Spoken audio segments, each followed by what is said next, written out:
AstraZeneca ভ্যাকসিনের পার্শ্ব প্রতিক্রিয়া নিয়ে দেশে অনুসন্ধান করছে স্বাস্থ্য অধিদপ্তর। এখন পর্যন্ত কোনো উপসর্গের রোগী পাওয়া না গেলেও তৎপর আছে স্বাস্থ্য বিভাগ। দুপুরে রাজধানীর সেডাপ মিলনায়তনে সাংবাদিকদের প্রশ্নের জবাবে কথা জানান স্বাস্থ্যমন্ত্রী ডক্টর সামন্ত লাল সেন।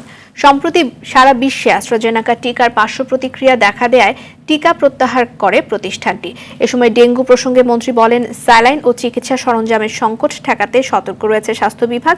তবে মশা নিয়ন্ত্রণ করতে না পারলে হাসপাতালে চিকিৎসা দিয়ে সংকট মোকাবেলা করা সম্ভব হবে না বলেও জানান স্বাস্থ্যমন্ত্রী।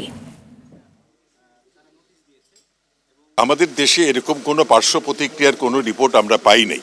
তবে আমি এটা জানার পরে ডিজি হেলথকে অলরেডি আমি ইনস্ট্রাকশন দিয়েছি এবং তারা এটা সার্ভে করছে। মানে যে আমরা যাদেরকে টিকা দেওয়া হয়েছে তাদেরকে তারাই সার্ভে করে আমাকে রিপোর্ট দিবে।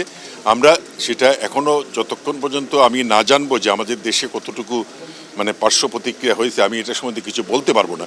তবে আমরা এটি নিয়ে কনসার্ন এবং এটা নিয়ে আমি অলরেডি ইনস্ট্রাকশন দিয়ে দিয়েছি এটা সার্ভে করার জন্য।